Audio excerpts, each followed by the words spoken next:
Autrement, nous pouvons reformuler ainsi. Nous sommes appelés à vivre une stabilité. Malgré que nous soyons dans un monde en mouvement. Le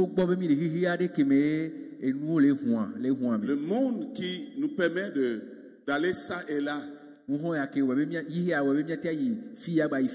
Dieu nous donne la capacité de vivre une forme de stabilité. Autrement dit, nous sommes appelés. Tu es appelé à quelque chose, à une vie, et tu iras jusqu'au bout. Et à chaque fois qu'il y a des déclarations comme ça, essayez de les recevoir pour vous. Dis-toi ce matin, j'irai jusqu'au bout. Parce que tu ne sais pas ce que demain sera fait. Tu n'as pas la maîtrise de la couleur que donnera la journée de demain. Tu n'es pas au courant de ce que demain va vouloir t'imposer comme réalité de la vie. Mais toi, tu fais une déclaration ce matin et tu dis, j'irai jusqu'au bout. Ce n'est pas une vaine persuasion. Je parle parce que Dieu a parlé. Dieu dit, allez de l'autre côté de la rive. Allez de l'autre côté de la rivière. Allons à l'autre bord. Qui ordonne ce pas, cette démarche, cette expérience? Soyez bénis ce matin. Je déclare encore ce que Dieu a mis devant moi. Peu importe les obstacles, j'irai jusqu'au bout. Des fois, ça vaut la peine de déclarer au monde la pensée scripturaire de Dieu. La vérité biblique. Tu confesses pour dégager l'atmosphère. Pour dégager, faire dégager les nuages. Dieu a dit. Dieu a dit. Et en passant, une des choses qui fait peur à l'atmosphère, une des choses que le diable redoute, une des choses que l'ennemi de votre âme redoute, c'est ce que Dieu a dit. Quand il est venu dans le jardin, dans Genèse chapitre 1 déjà, Dieu a-t-il vraiment dit? Chapitre 2, Dieu a-t-il vraiment dit? Chapitre 3, Dieu a-t-il vraiment dit?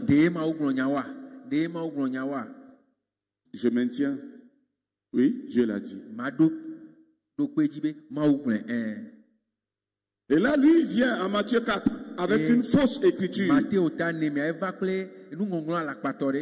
Ou un demi, on va dire quoi? Demi-verset. Il est dit, il est écrit, et il donne une demi-verset. Dans le jardin, il a donné une demi-verset. Il a même rajouté, il a déformé l'écriture. Et les situations de nos vies nous amènent à déformer l'écriture dans notre cœur, dans nos pensées. On vient de dire, tu vis le rejet ou le manque d'amour. Et l'écriture vient te dire que tu es aimé de manière inconditionnelle. Maintenant, regarde ce qui va se passer dans ta tête. Est-ce que vraiment Dieu m'aime? Mais de manière inconditionnelle, vu que le diable, l'ennemi de notre âme, a peur de la vérité. Et la vérité n'est révélée que dans la parole de Dieu. Ce n'est pas dans les expériences, dans la parole de Dieu. Et donc dans ce passage, Dieu nous confirme que Nous irons jusqu'au bout. Malgré ce monde qui est en mouvement. 1 Corinthiens 15, 58. Ainsi, mes frères bien-aimés, soyez fermes, inébranlables, travaillant de mieux en mieux à l'œuvre du Seigneur, sachant que votre travail ne sera pas vain dans le Seigneur. Amen. Amen. Ensuite, Matthieu 14. Le verset, on lit à partir du verset 22 pour aller vite. Et il dit, aussitôt après, il obligea les disciples à monter dans la barque et à passer avant lui de l'autre côté pendant qu'il renverrait la foule. Quand il l'eut renvoyé, il monta sur la montagne pour prier à l'écart. Et comme le soir était venu, il était là, seul. La barque, déjà au milieu de la mer, était battue par les flots, car le vent était contraire.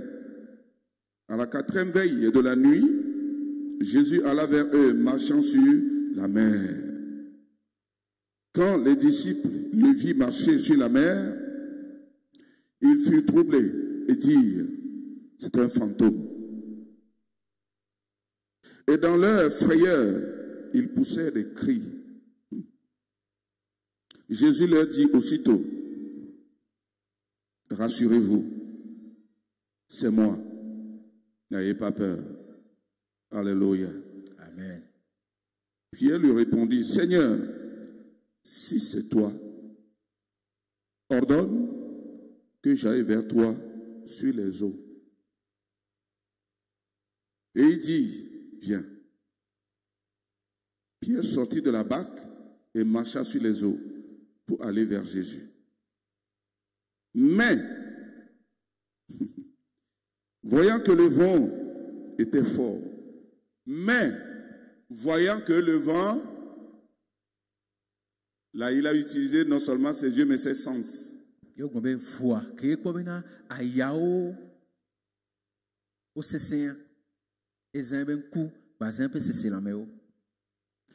eut peur. Et vous voyez maintenant la source de la peur. Et comme il commençait à s'enfoncer, il s'écria, Seigneur, sauve-moi. Il y a tellement de choses à voir. Si tu ne sais pas faire, tu vas aller de l'autre côté, mais au moins, bon, on va quand même s'attaquer à l'esprit pour lequel Dieu nous a réunis ce matin. Vous rappelez le dimanche, je vais bien croire qu'il est dit que Dieu sera toujours là pour vous. Amen. Le Seigneur sera toujours là pour vous. Je répète, le Seigneur Jésus-Christ sera toujours là pour vous. Je reformule autrement. Le Seigneur Jésus sera toujours là pour toi. Vous savez, il nous arrive de se sentir seul. On n'est pas compris. On ne nous comprend pas. Dans notre famille,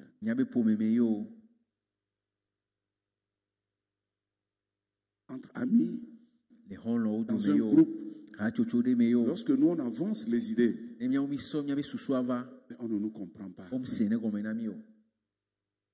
Parce que nous parlons d'après la Bible. Et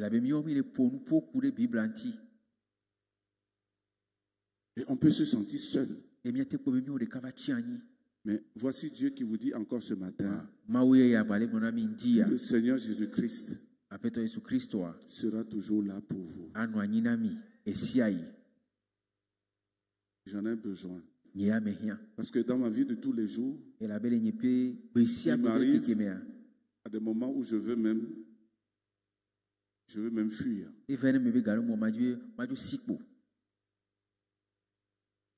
Je ne sais pas si ceci vous est une fois arrivé. Vous êtes à 2 doigts de l'abandon. En ce moment, Vous avez besoin d'entendre le Seigneur te dire, je suis là pour toi. C'est-à-dire que les hommes peuvent t'abandonner. C'est le propre de l'être humain. Il n'y a rien d'étonnant là-dedans.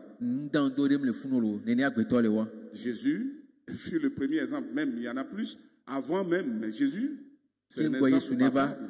Jésus était entouré par des milliers, pas de fourmilières de personnes. Parce qu'il faisait des miracles. Donnait aussi à manger. Guérissait aussi la maladie des gens. On n'a plus besoin de dépenser l'argent pour la pharmacie, pour les herboristes, tout ça, non? Donc pourquoi ne pas suivre ce dernier? Il y avait beaucoup de gens qui le suivaient. Je sais, c'est la motivation de tout ce que nous faisons. On met ça de côté. Un jour, il s'est retrouvé seul. Et à plusieurs reprises d'ailleurs. À un moment donné, une seule phrase a fait éparpiller tout ce public-là. Une seule phrase. Mais c'est une phrase qu'il n'avait pas compris. C'était pas que Jésus a dit des aberrations ou le sacrilège. Jésus dit, vous allez manger ma chair et vous allez boire mon sang. Et comme c'est des Israélites, et ils pensaient que Jésus les traitait de cannibales, qui devaient manger la chair en corps. Et je dis, mais c'est Dieu ces gens de parole, qui peut l'écouter encore. Et ces milliers de personnes, tout le monde partait. Il ne restait que les 12. Ils ne sont en réalité que 11 aussi. Bon, on ne va pas aller dans les détails. Et Jésus se tourne. Et il voit les 12, les disciples. Qu'est-ce que vous faites ici? N'êtes-vous pas allé avec eux? Et c'est là où Pierre s'est levé en disant, mais à qui irons-nous? C'est seulement auprès de toi que nous trouvons les paroles de confort, les paroles de vie, les paroles de salut. Il peut arriver que dans ta vie de tous les jours, que tu expérimentes cette solitude. Mais une chose que tu ne dois jamais oublier, parce que ça c'est écrit. C'est écrit. Ce qui est écrit, on ne peut pas l'oublier. La seule chose que tu ne dois pas oublier, c'est que Jésus-Christ est là pour toi. Amen. Amen. Quelqu'un qui comprend ça constitue la majorité. Il constitue la majorité. Il est dans le grand groupe. Parce que ce qui est sûr, si Jésus est avec moi, et si Jésus est pour moi, ce qui est sûr, si Jésus est pour toi, sois sûr que le Père et le Saint-Esprit sont aussi pour toi. D'où la Trinité est pour toi. Ensuite, tous les anges qui ont gardé leur dignité et qui servent Dieu et qui nous servent aujourd'hui, eux tous, ils sont pour toi. Et c'est en termes de myriades. Tu n'es pas seul. Laissez-les dire, laissez-les penser tout ce qu'ils veulent de toi. Mais tu constitues la majorité. Parce que Jésus est pour toi. Amen. Amen. Et ce matin, en 3 petits points, nous rassurer que nous allons aller jusqu'au bout. Alléluia. Alléluia. J'irai jusqu'au bout. Dis, ma vie ne fera jamais naufrage. Dis, ma foi en Christ ne fera jamais naufrage. Nous sommes dans une pirogue. Et nous sommes en train de ramer dans le but d'aller de l'autre côté. C'est vrai qu'il y a des flots. Et quand les flots sont tellement importants, ça peut renverser la pirogue, c'est pas grand chose. Hein. C'est un tronc d'arbre dans lequel on creuse un trou, donc c'est pas.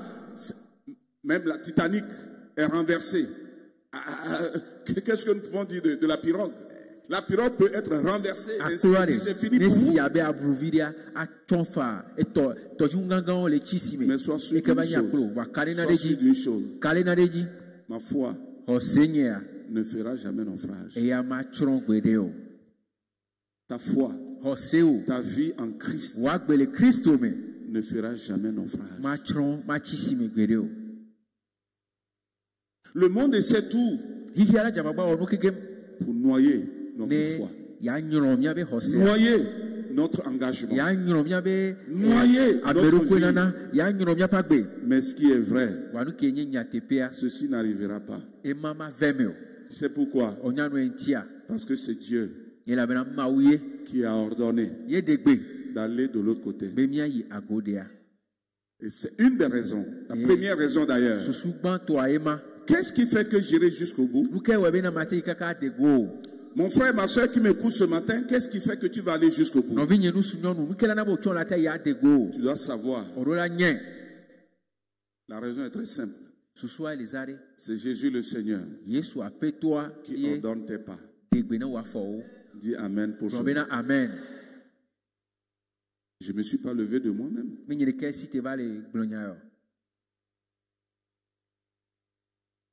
Je viens de quelque part. Ou ce n'était pas Jésus que tout le monde célébrait.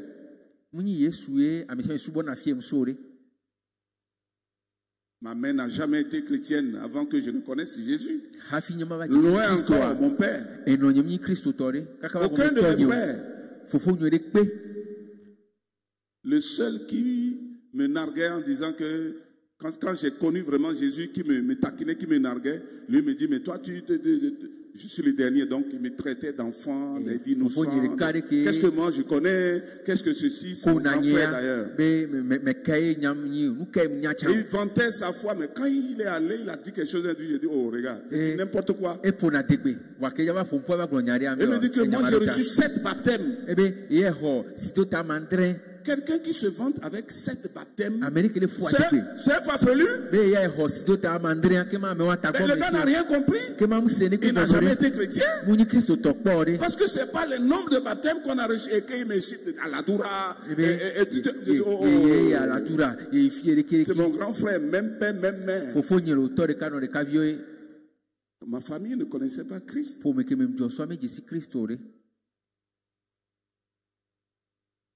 Mais aujourd'hui, je parle au nom de Jésus. Alléluia à notre Dieu. Gloire à notre Dieu. Essayez de bien comprendre. Ne vous trompez pas. La vie dans laquelle nous sommes appartient à quelqu'un d'autre. Et ce dernier, c'est Jésus de Nazareth. C'est lui qui nous la donne. Et c'est lui qui ordonne. Dans Matthieu chapitre 14, on a lu l'histoire. Après le miracle de 5 pains et 2 poissons, Jésus ordonne. Il dit, il les obligea de quitter un point A à un point B. Ça, c'est notre vie. Le pasteur Baouni, les gens pouvaient parler de notre trait d'union. C'est-à-dire le trait d'union A, trait d'union B. Il les obligea à quitter d'un point A à un point B. Mais sur la route, sur la mer, les choses n'ont pas bien marché. Le vent était contraire à leur marche. Et comme je l'ai dit, si je ne me perds pas, sachez que le vent vous fera contraire dans votre marche de tous les jours. Le vent n'ira pas dans le sens où vous allez. Tout le temps, non. Donc ne soyez pas étonnés s'il y a des choses qui s'opposent à vous. C'est venu à tel point que voilà, les apôtres et tous les autres signaient leur arrêt de mort. Ils disent c'est fini. Mais ce qu'ils ont oublié, c'est que celui qui a ordonné leur départ du point A à un point B, il s'appelle le Seigneur des Seigneurs.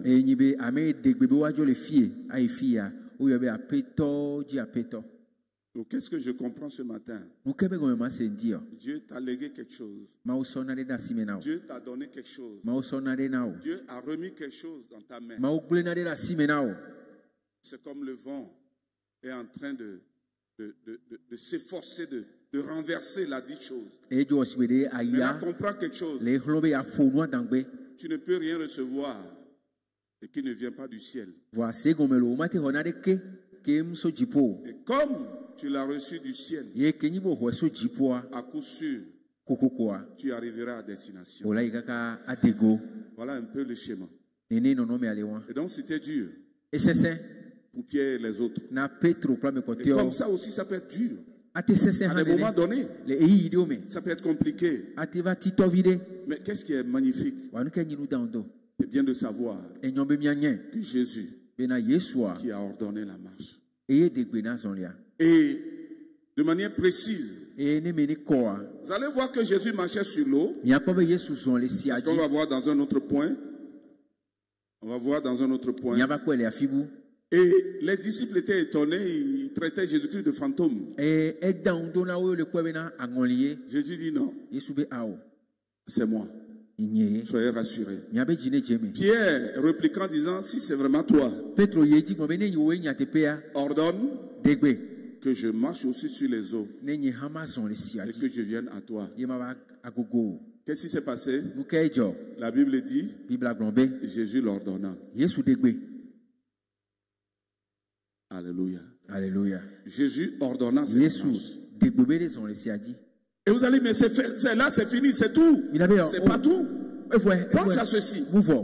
Pierre marche d'après l'ordre de Jésus. Sur l'eau. Comme sur une terre ferme. Mais là encore, quelque chose s'est passé. Pierre commençait à être conscient. Le vent qui soufflait très fort. Il commençait à analyser. Et il commençait à analyser. Et puis il se rend conscient, ça dit se rend compte que non mais, attends, où suis-je là? Je suis hors de la pirogue. Je ne suis pas sur quelque chose de ferme. Je suis sur l'eau. Comment c'est possible qu'un être humain se pose sur l'eau comme sur une terre ferme? C'est l'ennemi de nos vies. Toutes ces analyses, toutes ces sensations, toutes ces choses que nous voyons que nous ne devons pas voir. Et la Bible dit, il y a encore un problème là. Pierre commençait à s'enfoncer.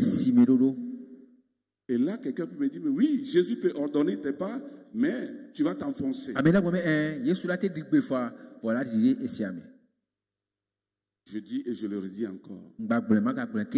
Il est. Et il sera toujours là pour toi. Il est. Et il sera toujours là.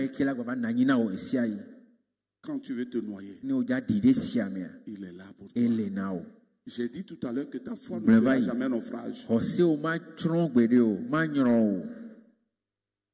Et je suis en train de penser même à quelque chose. Même si ta foi arrivait à faire naufrage, la sienne est suffisante pour toi. Tu n'as pas compris. Tu n'as rien compris. Alléluia. Alléluia. J'aime. C'est-à-dire, connaître ce Jésus ne peut te donner la joie, ne peut te rassurer l'être humain. Attends.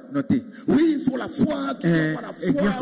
Mais des fois, il peut arriver que ta foi s'enfonce.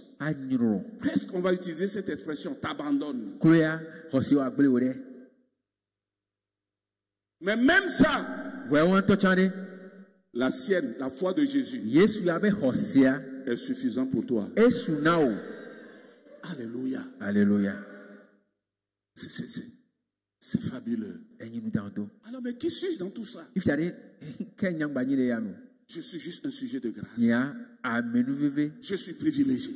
Dieu merci. Il n'y a pas un point où je vais me tenir là pour me vanter, pour dire tu vois, et j'ai fait ceci, je suis arrivé. Non, Dieu merci pour ta grâce. Dans 2 Corinthiens 19, verset. Dans 2 Corinthiens chapitre 12, verset 9. 2 Corinthiens 12, verset 9.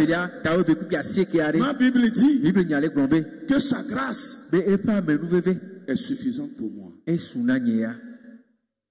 Ta grâce me suffit. C'est ce dont j'ai besoin. J'ai besoin de rien. C'est ce dont j'ai besoin. En tout lieu, elle restera suffisante pour moi.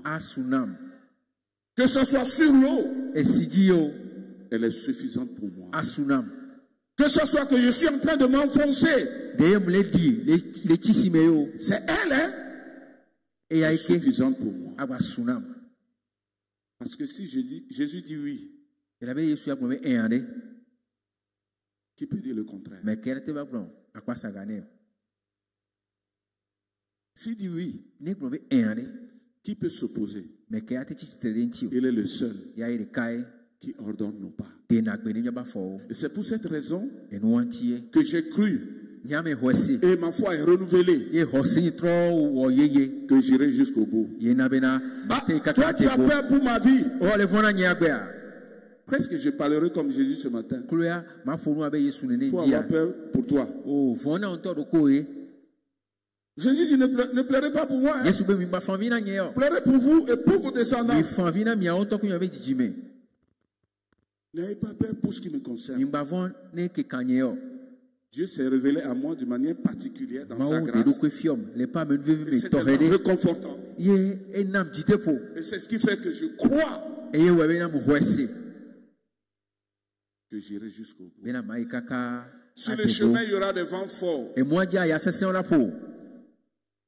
Il y aura des émotions qui vont commencer à analyser ce que tu vis. Hein? Il va y avoir même une forme d'incrédulité. Manque de foi, c'est l'incrédulité. Et tout cela peut vouloir bousiller ta vie. N'oublie jamais. Il est toujours là pour toi. N'oublie jamais ça. Hein? Jésus est toujours là. Et il n'est pas là pour toi pour assister ta mort.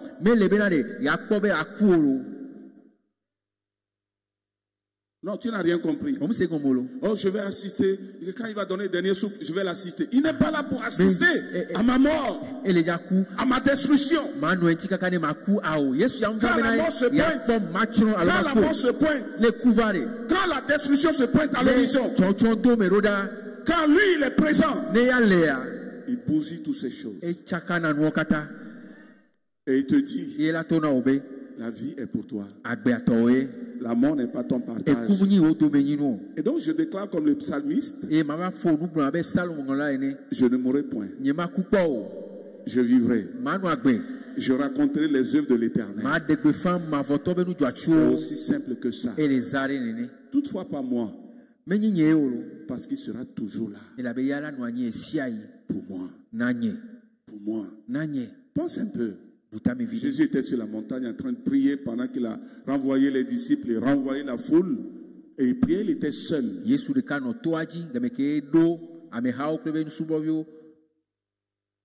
Mais comme c'est un Dieu qui connaît toutes choses, il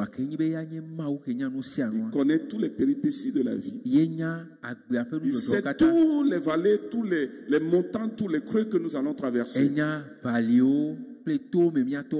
Il descend de la montagne. Il vient lui-même pour te sauver. Exode chapitre 3. Et il dit, l'Éternel, Dieu lui-même, il viendra. Il n'enverra pas un ange. Il y a des milliers d'anges. Il y a des milliers d'anges. Un nombre indéterminé. Mais il n'en verra aucun. Il y a des anges puissants. Mais il n'en verra aucun. Il y a les chérubins. Mais il n'en verra aucun. Il y a les séraphins. Il n'en verra aucun. Il y a l'archange Michel. Et il n'en verra aucun. Et il dit, je viendrai moi-même. J'ai entendu les cris de mon peuple. Je descendrai moi-même. Descendre, c'est de quitter, c'est-à-dire le hauteur, c'est-à-dire un endroit haut, pour venir vers la région inférieure. Je viendrai moi-même. Je vous sauverai. Il sera toujours là pour vous. Parce qu'il sait à quel moment vous allez pousser les cris de détresse. Il y a des gens qui ne comprennent pas la vie. Si tu n'as jamais hurlé en poussant des cris de détresse, attends-toi, les moments viendront. Mais Jésus est toujours là pour toi. Amen. Amen. Jésus est là pour toi.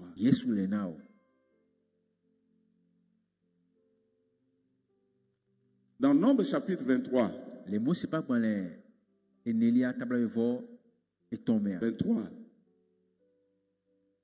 Il est dit que Dieu n'est pas un homme pour mentir. Le verset 19. Et continue jusqu'au verset 22. Il dit Dieu n'est pas un homme pour mentir, ni un fils de l'homme pour se repentir. Regarde les deux verbes. Et d'autres verbes qui les suivent. Il dit ce qu'il dit, il le fait. Dis Amen. Amen. Ce qu'il déclare, il l'exécute. Ce qu'il dit, il le fait. Ce qu'il déclare, il exécute. Pas de faille. Pas de faille en lui. S'il dit, s'il ordonne tes pas, et c'est Jésus qui a ordonné notre pas. Nos pas sont ordonnés par Jésus. Tous ceux qui sont sauvés, tous ceux qui ont donné leur vie à Jésus, tous ceux qui ont pris part à l'œuvre du sang de Jésus, Jésus ordonne vos pas. Jésus ordonne vos pas. Jésus ordonne vos pas. Jésus ordonne vos pas. Les choses vont arriver. Mais la victoire sera de votre côté.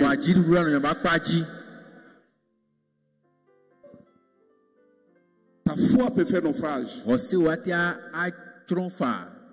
Mais la sienne est suffisante. Ça peut faire l'affaire. Ça peut faire l'affaire. Même si pour toi diminue là, même si pour toi finit là, les gens veulent avoir la foi avant de vivre. Non, des fois tu vas faire et tu ne vois rien. Tu vas tout chercher. On dirait un moribond. Et c'est en ce moment que Dieu fait éclater sa gloire. Des fois pour nous montrer, comme l'a dit Philippiens, si vous êtes infidèle, lui, il demeure fidèle. Si Dieu devait se baser sur votre fidélité, selon lui, selon la compréhension de Dieu sur la fidélité, il n'y a même pas un seul parmi nous qui peut faire 2 jours sur la terre. Sa foi est une garantie pour moi. Pas ma foi. Tu comprends? Pas ta foi. Parce que des fois, c'est pas bon pour toi. Des fois, tu es embrouillé comme ça et puis tu es présent. En ce moment, lui, il compte sur Dieu pour toi. Il intercède là-haut. Comme on a vu dans ce passage, on ne va pas trop traîner dessus. Mais c'est intéressant de voir la chose ainsi. Ce qu'il dit, il le fait. Ce qu'il déclare, il l'exécute. Sa grâce est suffisante pour toi. Amen. Amen. La deuxième chose qui fait que j'irai jusqu'au bout, que tu iras jusqu'au bout. Et nous veillons que Dieu nous a montré ici dans cette salle de toujours compter sur lui. Et ceci est formulé par le fait que nous avons nos regards fixés sur lui. Nous irons jusqu'au bout parce que nos regards sont fixés sur lui. Nous irons jusqu'au bout parce qu'il nous donnera la capacité de le fixer lui. Pas fixer le vent. qui vient nous perturber à la marche. Pas fixer les situations de la vie qui tentent de faire sauter, de faire débrancher. Non. Il nous aide à avoir toujours nos regards fixés sur lui. Hébreux chapitre 12, le verset 2. Déjà la deuxième partie du verset 1. Il parle du fait que Christ ou Dieu le Seigneur nous a enrôlés dans une course, dans une carrière noble. Et dit que nous courons avec persévérance dans cette carrière. Mais en ayant toujours le regard fixé sur lui, la croix. Le fait que j'ai le regard fixé sur lui fait que je vais courir aujourd'hui, je vais courir demain, je vais courir après-demain dans la carrière qui m'est réservée. On ne s'arrête pas. Parce que la croix est toujours dit. Vous savez pourquoi la croix a été plantée sur une montagne? Ça ne dit pas quelque chose? On pouvait planter ça dans une vallée. Pourquoi la croix a été mise sur une montagne? Un endroit élevé. Pour que même le nez, vous comprenez, le nez, puisse le voir s'il le veut. Je le verrai toujours. Je le verrai toujours. Je ne me verrai pas moi-même. Ça serait la catastrophe. Mais toutefois que j'aurai mes regards fixés sur lui, laisse-moi te dire, ma marche, elle est certaine. Elle est certaine. Et la Bible dit que nous courons. Ça c'est l'écrivain, celui qui a écrit le livre d'Hébreux qui dit nous courons avec persévérance dans la carrière qui nous est ouverte. Mais la clé de cette course qui ne s'arrête pas, c'est que constamment nous avons le regard fixé sur lui. Vous savez une chose qui fait la force des coureurs, pas des gens qui font le marathon. Comment on les appelle, les gens qui courent de vitesse là? Pardon? Oui, les athlètes, mais ça dit, même les marathoniens, c'est des athlètes, mais je vais dire, il y a des courses où on donne le coup d'envoi, vous êtes des milliers, et puis c'est des kilomètres que vous allez faire ça sur le marathon. Mais des vitesses, il y a des vitesses là. Bon, c'est pas grave, vous comprenez, j'ai expliqué. Ceux qui font la vitesse là. Les quoi? Les sprinters, ok. Ceux qui font la vitesse là. Vous savez? Le secret. J'ai failli être ça. Vous ne me croyez pas. Vous ne me croyez pas. J'étais un sportif terrible dans le temps. Mais c'est un jeune de Atapamé qui m'avait découragé un jour. On l'appelle Agbo. Non, je vous assure. Je ne sais pas si c'est votre... Hein? Peut-être. On avait fait Toveraï. Moi, je me vantais d'être le plus rapide dans le temps. J'étais footballeur, tout. Je courais, c'est-à-dire vitesse, là, je maîtrisais. Et je me voyais comme le top de top. À Toveraï là-bas, à Bessia là-bas, à Palimé. Et puis un jour, on va à la maison. Avant d'arriver à Gorée, à chose là où les jeunes qui se forment en agronomie, là, une fois de Tové. Tu dépasses juste à Ounjo, là. Donc, et on chamaillait, tu dis, mais toi, moi je le dis. Et puis il dit, mais moi, on a qu'à faire une démonstration. Et puis je me moquais de Agbo là. Je dis, mais toi tu peux faire quoi? C'est vitesse là, non? On a remis nos affaires aux autres. De toute façon, je me suis fait humilier. Le gars m'a humilié. Parce que le gars, même quand tu vois sa forme, il est un peu balèze. Donc je dis, mais ce tas de, je ne sais pas là, qu'est-ce qu'il peut faire? Donc, ils ont fait le trait. Nous deux, on était là. Agbo, hein? Il faut que je le voie. Enfin, si je le vois, je vais. Et puis, les autres ont dit, prie. J'ai sauté. Pendant ce temps, Agbo était encore. Non, mais Agboya,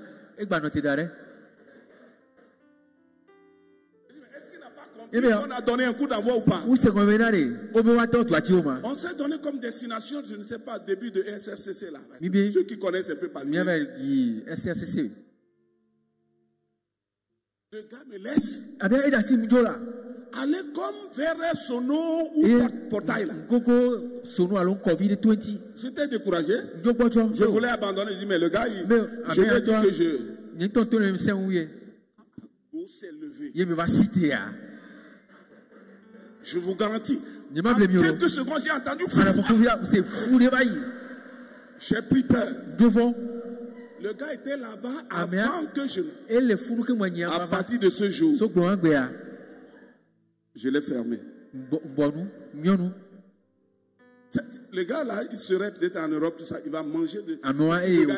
Il m'a étonné parce que je n'étais pas facile aussi, hein. Mais il m'a montré que je n'étais rien. La clé, à un moment donné, quand j'attendais, je regarde à sa gauche. Mais la clé de ce genre de coureur, il paraît qu'il faut avoir, il faut fixer la cible, le focus, c'est-à-dire il faut regarder devant. Quand tu cours, là, si tu cours en regardant, tu ne feras rien. Il faut cibler. Imaginons que je vais vers la climatisation là. Il faut regarder tout droit. Et tu t'appliques. La Bible dit, les yeux fixés sur Jésus, nous sommes vainqueurs. J'avais oublié le jour là. Si j'avais les yeux fixés sur Jésus, j'allais dépasser à les yeux fixés sur Christ, nous atteignons le but. S'il vous plaît, ne détournez jamais le regard de Jésus pour les poser sur les situations que vous traversez. Ça va être catastrophique. Et c'est ça qui fait que des fois les gens ne savent pas traverser victorieusement les situations de la vie. Ils laissent les situations les emporter. Quelqu'un qui laisse une situation l'emporter, c'est la preuve qui n'a pas ciblé Jésus. Il s'est donné aux situations. Ça me rappelle 1 Samuel 17. Les Juifs devaient se pointer et affronter Goliath. Mais quand tu vas voir certains versets, ils tremblent et regardent comment est-ce que ceci est justifié. Ils se disent, attends, tu l'as vu? Tu as vu cet homme? Qui leur a demandé de voir Goliath? Vous voyez le problème? Qui leur a recommandé de fixer Goliath, de le voir? Et de considérer sa taille, sa capacité de frappe. Tu as vu? En douce, hein? Ils ont peur, ils se cachent derrière les buissons. Est-ce que tu as vu? Et je vous garantis une chose, peu importe la taille, peu importe la taille plutôt de l'adversité, si vous avez vos regards braqués sur Christ, vous allez renverser Goliath. Beaucoup de gens démissionnent parce qu'ils voient, ils disent, il n'y a plus rien à faire. Quand tu vois autour de toi, au fini, tu sais qui tu vas voir? Toi-même. Quand tu vois ça, tu vas te regarder. Moi, face à ça, et la conclusion, c'est impossible. Et là, tu abandonnes. On n'abandonne jamais. Et la clé, c'est d'avoir le regard fixé sur Jésus. Le regard sur Jésus, nous sommes plus que vainqueurs. Le regard sur Jésus, et tellement de versets nous montrent ça. Dans Psaume 119, verset 61, David dit, les méchants m'environnent. Tellement de choses m'environnent. Mais il dit, je paraphrase, au milieu de ces méchants-là, je n'ai que des regards fixés sur ta loi. Je n'ai que des regards fixés sur ce que tu m'as dit. Je n'ai que des regards fixés sur ta promesse. Et au milieu de l'adversité, mes regards sont posés que sur ce que toi tu m'as dit. Et c'est pour cela que ailleurs, le Psaume 18, le verset 3, il peut dire, je m'écris, loué soit l'Éternel. Et je suis fait quoi? Je suis délivré de tous mes ennemis. Je suis délivré de tous mes ennemis. Est-ce que c'est les cris qui te délivrent de tes ennemis? Non. C'est parce que tu as des regards fixés sur Jésus. Et je m'écris, je loue, j'adore dans l'adversité. Au milieu de l'adversité, j'adore le roi des rois, le Seigneur des seigneurs. Il y a des choses, il y a ça. Et les gens pensent que toi tu vas tomber net et mourir. Les gens pensent que tu vas piquer une crise et c'est fini pour toi. Mais au milieu de l'adversité, les gens voient ta main levée. Et tu dis, gloire à Jésus. Gloire à ton nom, Jésus, tu es mon rocher, tu es ma forteresse, mon libérateur. Je me confie en toi, je ne me confie pas dans le problème, je me confie en toi. Gloire à ton nom, Seigneur Jésus. Mais tu es fou. Tu es fou. Mais tu es entouré par les ennemis. Les princes t'entourent dans le but de te faire la peau. Et toi, ce que tu sais faire, c'est de lever tes mains vers le ciel et donner gloire à Dieu. Alléluia. Alléluia. Lorsque vous avez Jésus-Christ devant vous, la victoire vous appartient. S'il vous plaît, si on peut faire un exercice, arrêtez un temps soit peu de regarder aux détails, de regarder aux problèmes, de regarder à tous ces détails-là. Vraiment, on sera compté parmi les victorieux. Le monde ne veut pas nous faire de cadeaux. Mais je déclare avec vous ce matin en disant qu'il a menti. Parce que nous avons la parole de Dieu. Je finis en disant, il sera toujours là pour toi. Oui, amen. Il sera toujours là pour toi. Amen. Il sera là pour toi. Il était là pour Pierre. Et une chose que je vais dire, c'est le dernier point que je suis en train d'aborder. Les gens pouvaient imaginer les gens qui expérimentent la grâce autrement, que c'est des personnes autrement. Non. Ce matin, je réfléchis, je dis, mais Pierre n'est pas... Je suis pas mal aussi. Hein. Je commençais à regarder Pierre dans sa défaillance. Bon, j'ai piqué 2 ou 3 choses parmi tant d'autres. Hein. J'ai dit, mais pourtant Pierre, d'abord, lui, il a coupé l'oreille d'un des policiers, ce qui n'est pas normal, parce que la preuve, c'est que Jésus a remis en place, ça ne se fait pas.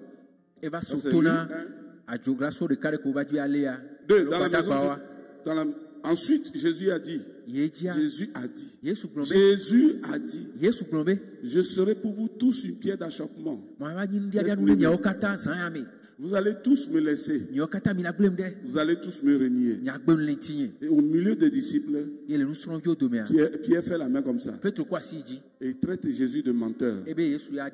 C'est toujours Pierre. Et Pierre dit, Jésus, c'est vrai.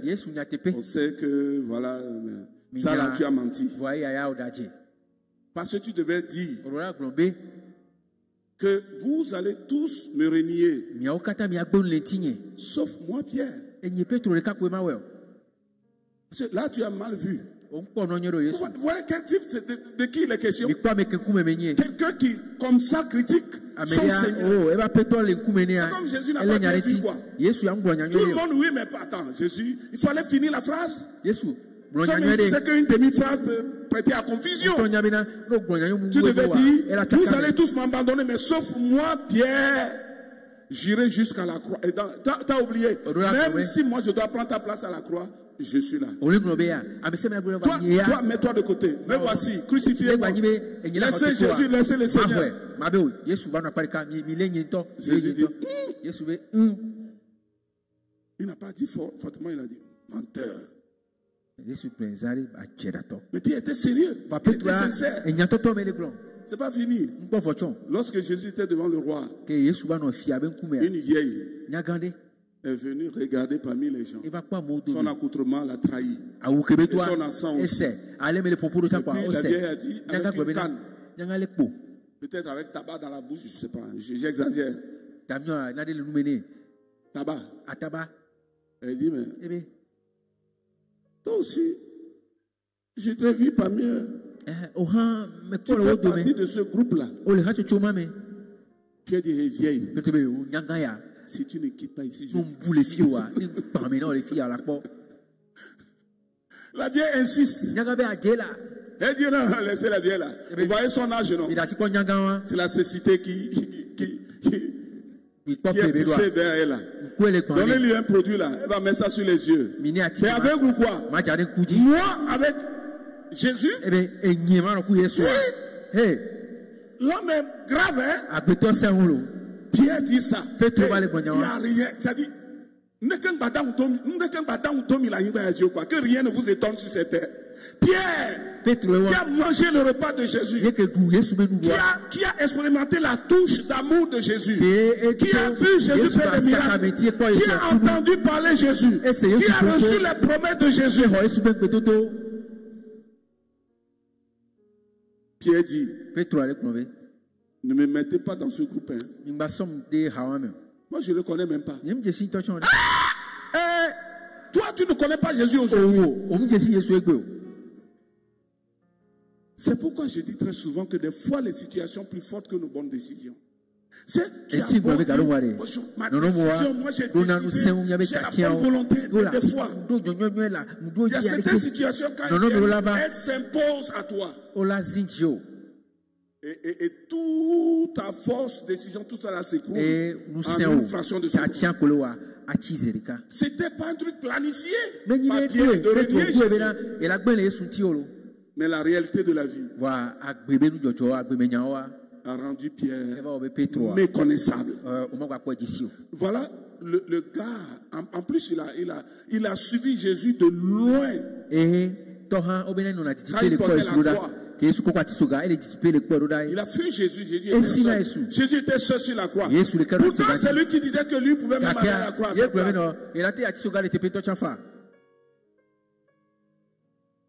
Vous pouvez imaginer ça? Et c'est lui, ce Jésus, ce Pierre plutôt. Pour ce Pierre-là, c'était même pas fini. C'est lui qui a amené 6 disciples avec lui en les convainquant de quitter le christianisme. Il a fait ça aussi. Hein? Il a pu convaincre 6 disciples. Il restait que 4 en ce moment-là. Et les 4 même, on ne savait même plus que eux-mêmes ils étaient. Pierre a convaincu les autres en disant, écoute, tout ce que nous sommes en train de faire là, qu'est-ce que nous gagnons dedans?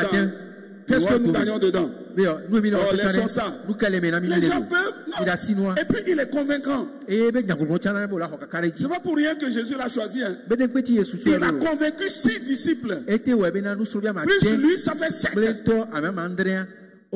Et il a réussi à les séparer de la vie de Dieu. Et dit, retournons à notre vieille vie. Retournons à notre vieille vie. Il a réussi ça. Et ils sont retournés à la vieille vie, effectivement. Ça s'appelle rétrograder.